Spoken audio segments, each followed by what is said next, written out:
Dodge City and in the territory on west, there's just one way to handle the killers and the spoilers. And that's with a U.S. Marshal and the smell of Gunsmoke.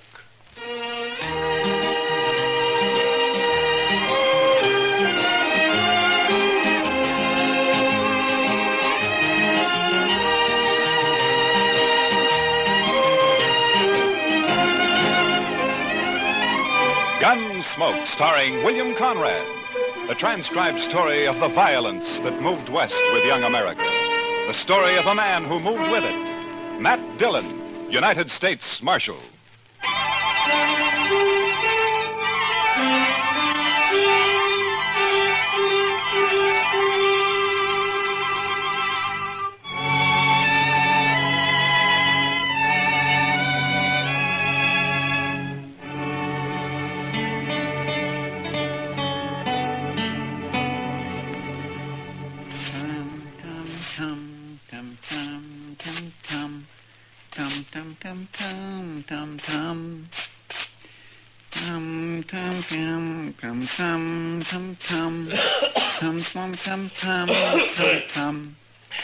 Chester, do you have to do that? You're just stirring up a lot of dust. Well, cleanliness is next to godliness, Mr. Dillon. Yeah, I know, Chester, but all you're doing is getting it off the floor into the air. Man can hardly breathe in here. All right, Mr. Dillon. I'll do my sweeping later. Yeah, good. My mother taught me that, Mr. Dillon. Taught you what, Chester? That cleanliness is next to godliness. She was a fine woman, too. Oh, look, Chester, it's a good saying, and it's probably true, and I got nothing against your mother, except that she also should have taught you how to sweep. Well, maybe she just didn't have the time, Mr. Dillon. You see, there was an awful lot of us, and what with chores and... Oh, hello, Doc. Come on, I'll buy you a drink. What? Doc said he'd buy you a drink, Mr. Dillon. He really said that? You coming? Doc, you got to quit throwing your money around the way you do. Maybe you don't need a drink. No, wait a minute, Doc. I'm with you. I'll tell you all about it when I get back, Chester. I'd be mighty interested, Mr. Dillon.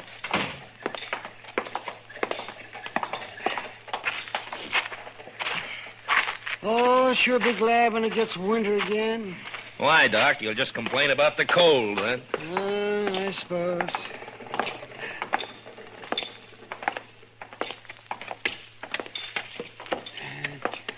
You go sit with Kitty, Matt. I'll bring a bottle of Irish over. Okay, Doc.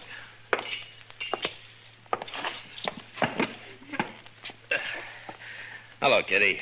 Hello, Matt. What are you and Doc up to? Hey, he wants someone to talk to, so he picked me.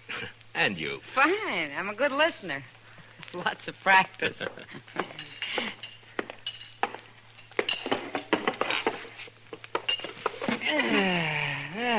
Nice. You like Jameson's, don't you, Kitty? Sure, Doc. What are we celebrating? Let's see here. We'll drink to a fellow that you don't know. Cain Vestal. Well, here's to him. Yeah? Here's to him. Yes, he'll be dead in a couple of months. What? That's what I told him. What do you mean, Doc? Well, I'm not the only one who's told him that. I'm just the last. Well, who is this Cain Vestal, Doc? Oh, he's just a fella. Came in on the train last night, leaving for Arizona tomorrow. Huh? That's where he's going to die, in Arizona. He's a musician. He plays the guitar, he tells me. Well, how's he going to die? Consumption. He's got it bad. I'm the last doctor who's going to ask about it, he says. Poor fella. Yeah, the climate out there keep him going for a little while longer. I don't know. He's such a sad man for some reason. Well, who wouldn't be, Doc? No, Kitty. I think Cain's been sad for a long, long time. He's a very nice fellow, too. Nothing can help him, huh? No, nothing. You know, it's a funny thing, Doc. I'm just sitting here thinking. Sometimes you have to tell men they're going to die. Sometimes I have to. Yeah, that's right, man. Oh, say, there he is. See that fellow with the car there? He just came in. Oh. Yeah, I don't think he knows anyone around here. You mind if I ask him over? Sure. Your party, Doc. Oh, good. Cain? Cain? Over here?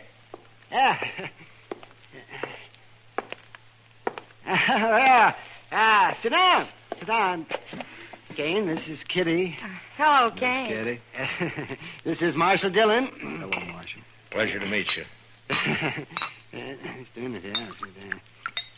There we are. Have a drink. Well, thank you, Doc. This your first trip west, Cain? Yes, Marshal, it is. Well, where are you from? Why, no place in particular, Miss Kitty. I seem to spend most of my life on the Mississippi River.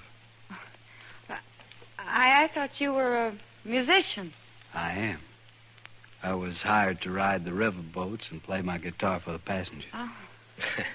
Well, at least you've had a constant change of scenery. After 20 years of going up and down that river, it got pretty familiar, Marshal. Well, Cain, I knew a young fella back in St. Louis before the war, and he was learning to be a river pilot. Say, I wonder if you ever ran into him. Name of Clemens, Sam Clevens? No, Doc, I don't believe I did. Oh, he was a very amusing fella. He was just chock full of stories. You leaving Dodge tomorrow, Cain? I'm headed for Arizona, Miss Kitty. No reflection on Dodge, though. If you hit a place out there called Tombstone, I wish you'd look up Virgil Earp for me. Tell him I sent you, huh? Thanks, Marshal. I'll do that. Say, Cain, I wonder, could I ask you a favor? Why, certainly, Miss Kitty. Anything at all. Well, would you play something for us? I had an idea that's what it'd be. Anything in particular? Oh, play something you like, Cain. Another girl I knew used to like this one.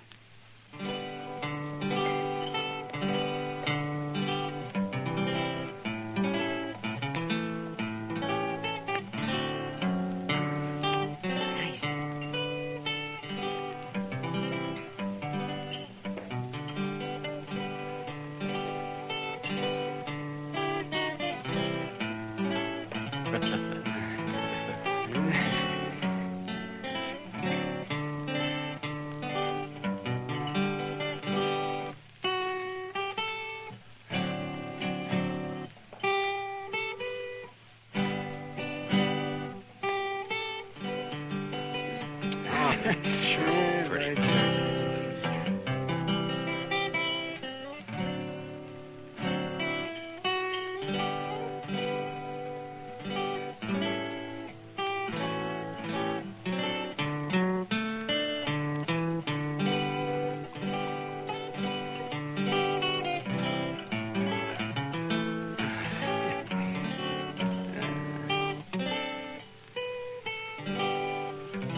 Fine, that Cain, was just very fine. That was Thank you, Miss Kitty. I wish you were going to stay here a while.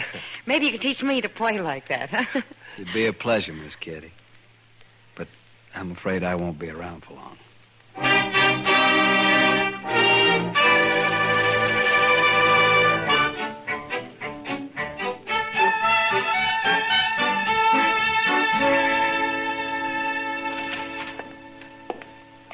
Morning, Mr. Dillon. It's noon, Chester. Yes, sir, I know, but you went off with Doc yesterday, so I figured I had a little time coming today. Well, that depends on how you spent it. Now, if you've been gambling, Now, Mr. Dillon, you know I never gamble. No, sirree. I was out helping a fellow learn to shoot a 6-gun, that's all. Now? You mean there's a man in Dodge who doesn't know how? This fellow don't. Never had one in his hand before. He's a musician. What? Plays the guitar, he told me. You mean Cain? Cain Vestal? Yes, sir, that's his name. Nice a fellow as you'd ever want to meet. Yeah. But he was supposed to leave on the stage this morning. And what's he done with his 6-gun anyway? Well, I don't know, Mr. Dillon. He just come by here early this morning and asked me if I'd teach him. Now, where'd he get the gun? Said he'd just bought it. Anything wrong, Mr. Dillon? No. It just doesn't add up somehow, that's all. Oh, well, he won't cause any trouble. He's not the sort. You never know, Chester. No, sir. And my Kitty looks pretty this morning. She's got a yellow parasol, Mr. Dillon. Kitty? Oh, I think I'll go see her for a minute. I'll be right back, Chester. Yes, sir, Mr. Dillon.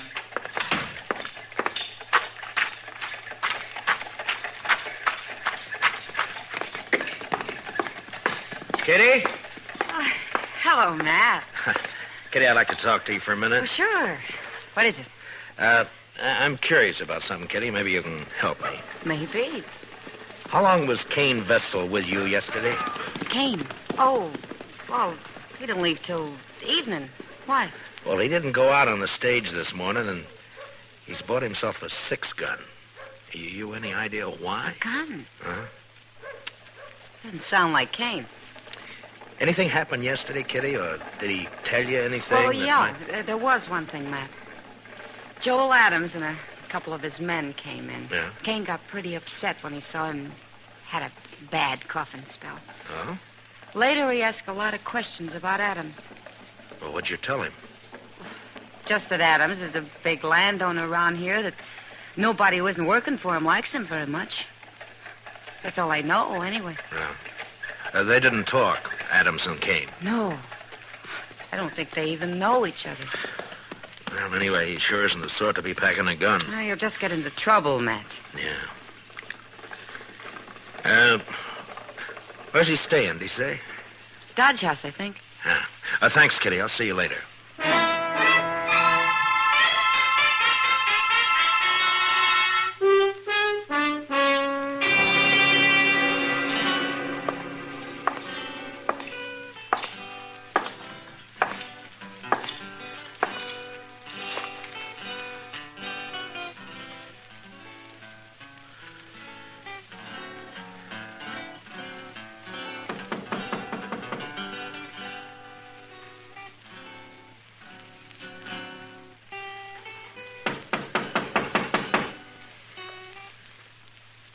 Come in. Hello, Cain. Why, Marshal Dillon. Come in. Thank you. What can I do for you, Marshal? I thought you were leaving Dodge on the stage this morning. Well, I was, Marshal, but I changed my mind. You know how it is. Sure, Cain, sure. Now, we're glad to have you around. I'm just curious, though. Your staying have anything to do with that gun you bought this morning? Oh, Chester told you. I thought he would. He's a good teacher, Marshal. Yeah. But that doesn't answer my question. Do I have to answer it? I'm just trying to help you, that's all. Yeah, I appreciate that, Marshal, but I'm afraid there's nothing you can do. Look, Cain, you're new in this country. A man like you just can't pick up a 6-gun and call himself a fighting man. Not and expect to live through it. I certainly lay no claim to be a fighting man. Then why did you buy that gun? There's no law out here against a man having a gun, is there, Marshal? No, but any man who carries one is expected to use it when the time comes. You'd be a lot safer without one. Being safe doesn't mean a whole lot to me, Marshal. Not now. Yeah, I know. Doc told me. What's it all about? It's a long story. And an old one, I suppose. I'd really rather not talk about it. I can't force you to. But tell me this. Does it have anything to do with Joel Adams? Yes, it does, Marshal. I'm going to kill him. When? I don't know. Anytime. Well, why? That's a long story I mentioned. All right, Cain. But if you try to face him, he'll kill you before you got that gun halfway out of your belt. And if you shoot him any other way, you'll hang for it. You've forgotten something, Marshal. What? No matter what I do, I'm going to die soon anyway. A month or two isn't going to make any difference. You hate Adams that much? I wouldn't kill a man I didn't hate, would I? I didn't think you were the sort of man who'd kill anyone. Only Joel Adams, Marshal. Then I gotta warn him about you. Well, I understand, Marshal. It's all right. He doesn't know me anyway. Never even saw me before. But you want to kill him. Yes, sir. Well, I'll take your gun away from you, but you'll just find another one. And I can't arrest you unless I catch you trying to bushwhack him. I'm sorry for the trouble I'm causing you, Marshal. You know, I've never had to deal with a man like you before, Cain. Maybe I ought to just tie you up and throw you on that stage. You could. But I'd just come right back. Yeah, I guess you would. I'm sorry this has to happen here in Dodge, Marshal. Then why don't you leave? I guess I hate Joel Adams too much. All right, Cain, I'm through trying to convince you. So long. Goodbye, Marshal.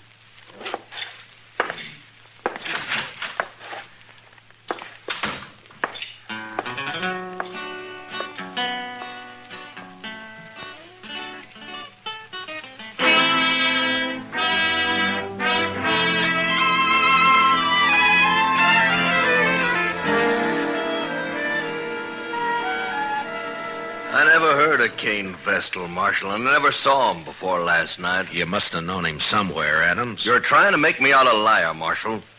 I'm trying to save Cain's life and yours, maybe. Oh, he ain't gonna shoot me. I'll kill him first time he looks sidewise. Maybe you won't see him. Oh, shoot me in the back, eh? Well, in that case, In that case, what? why, nothing, Dillon, nothing. Forget it. If Cain's shot in the back, you'll be the first man I'd take in, Adams. I don't even know him. Why should I shoot him? I'm only warning you. Well, just leave me be, Marshal. I can take care of myself. See that you do, Adams, and only yourself. Why, sure, Marshal. Only I don't much like the idea of some stranger gunning for me.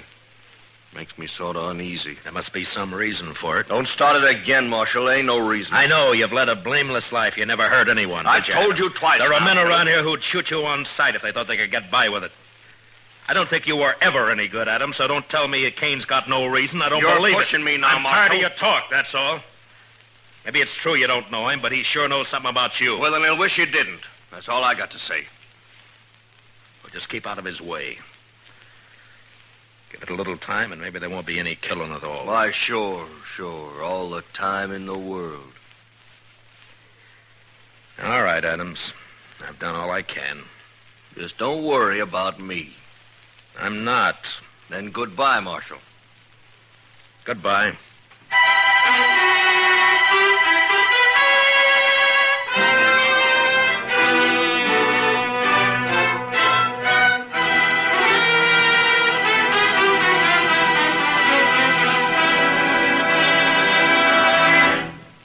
We will return for the second act of Gunsmoke in just a moment. But first, back tomorrow night. Pull up your chair, or better still, roll back your rug. It's the Vaughn Monroe Show returning to the Star's Address. Listen for Vaughn, the Moon Maids, the Moon Men, in their wonderful way with popular music and songs. Once again at their old familiar Saturday night time on CBS Radio. Remember, they're coming back tomorrow night. You and the whole family are invited to this season's scintillating premiere of the Vaughn Monroe Show on most of these same stations. Now, the second act of Gunsmoke.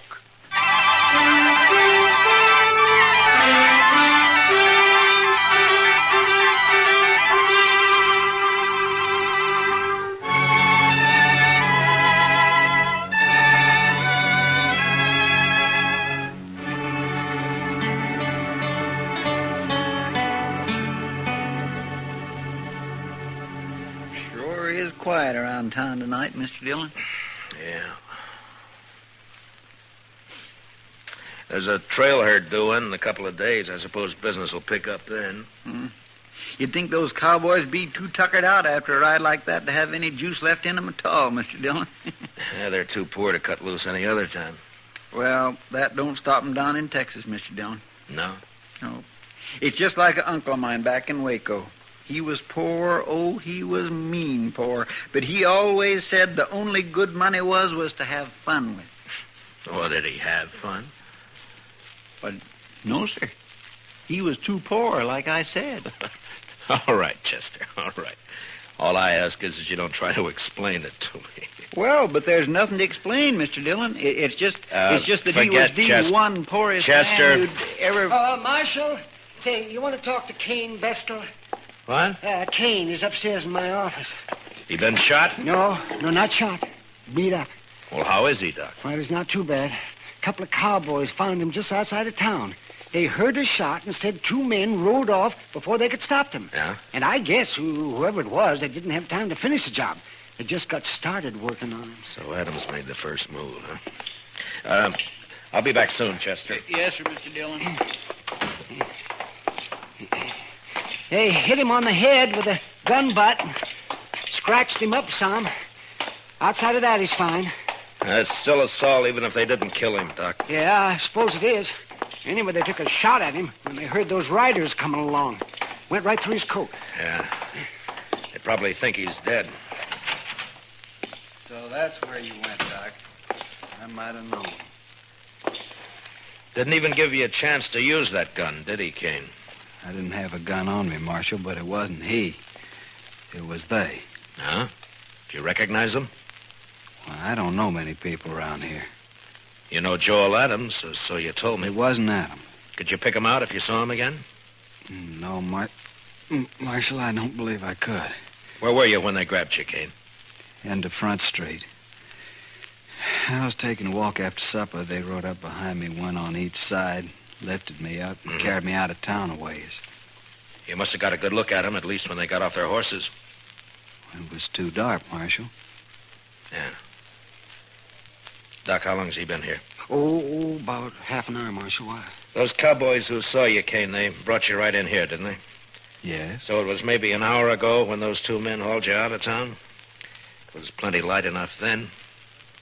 Was it, Marshal? You're gonna fight it yourself, aren't you? Yes, Marshal. It's my affair. It was, Cain, but you've been assaulted and shot at, so it's the law's business now. I won't prefer any charges, Marshal. You don't have to. I've seen you, and I know who did it, or who hired it done, as well as you do. Please, Marshal. I got to handle this my own way. There's a law that says you can't murder a man, Cain, and the same law says he can't murder you. Are you so full of hate you can't get that through your head? I guess that's it, Marshal. All right, Cain. You do what you have to do. So will I.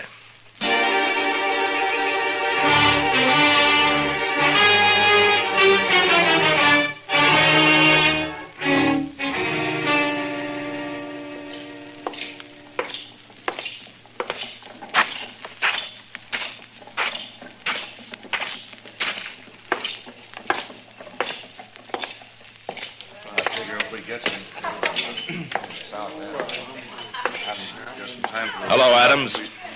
I've been looking for you. That's late, Dillon. Can't you see me tomorrow? It's not even midnight. That's early for you. You see how this marshal's always trying to get me on the prod, boys? These boys of yours play pretty rough themselves, Adams. Meaning? Didn't they tell you Tell me what? what they did to Cain Vestal? They did not kill Cain Vestal, and you can't prove it. No, Adams, I can't. Cain isn't even dead. What? You know, I'm curious, Adams. Why'd you think he might be? Why, somebody said he got himself hurt. Joel Adams. You arranged this, Marshal. You know I didn't. Who is he? What does he want? Hello, Joel Adams. Don't strain yourself so you don't know me. Who are you? Cain Vestal. But my name doesn't matter. What are you haunting me for? I never saw you before in my life. That's true. You didn't. But we had a friend in common once. A friend? Who? Julie Travis. What about Julie? You were a riverboat gambler then, Adams, and you had money and fine clothes and a way with women, especially young girls. Julie was only 16 at the time. Never mind all that. So she went away with you. To be married, you told her. Oh. I think I guessed the rest. You wanted to marry her, but I got her instead. Is that it? That's it, Adams. That's exactly it. Oh, now I thought you really had something on your mind, Vestal. Well, all right, why don't you get out of here and quit bothering people while you can still walk? Julie killed herself, Adam. She committed suicide. What? You didn't know that, did you? Well, it's got nothing to do with me. Because you never married her after all. It was just a year after you abandoned her in New Orleans. I think it has a lot to do with you, Joel Adams. What are your plans, mister? I see you got a gun in your belt. Gonna kill you. Oh, so? When? Now. Right now. All right, Vestal, draw. Leave the gun where it is, Cain. One thing I always promised myself, Adams. Someday I'd spit in your face. Why, you...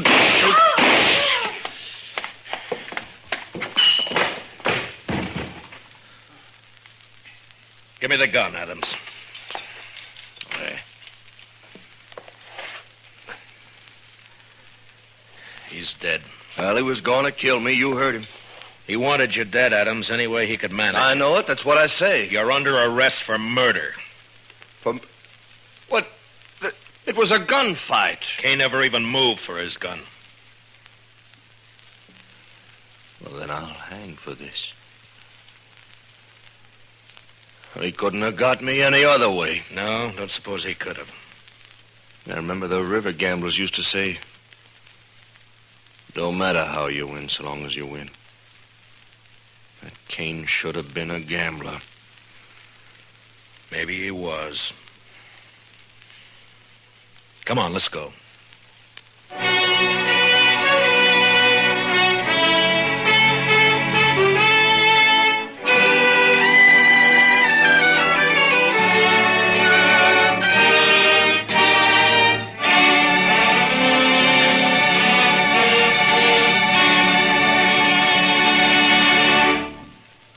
Gunsmoke, transcribed under the direction of Norman MacDonald, stars William Conrad as Matt Dillon, U.S. Marshal.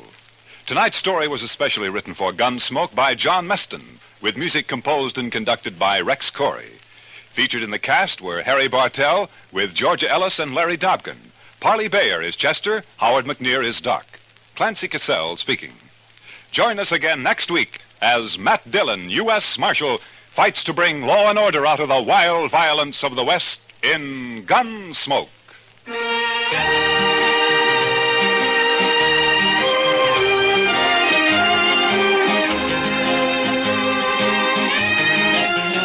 Both back this Sunday night. Edgar Bergen and Company and Eve Arden is our Miss Brooks. Yes, it's the Bergen and McCarthy Show with Mortimer Snerd, Podine Puffington, Effie Clinker, Ray Noble's Orchestra, and guest stars. Back Sunday nights at the Star's Address starting this weekend. Returning the same night is our Miss Brooks, starring Eve Arden as an English teacher ever seeking her special degree in romance. For comedy galore, enjoy Bergen and McCarthy and our Miss Brooks on most of these same stations. Back this Sunday night, presented by CBS Radio. This is Amos, but my real name is Freeman Gosden. I urge you to vote.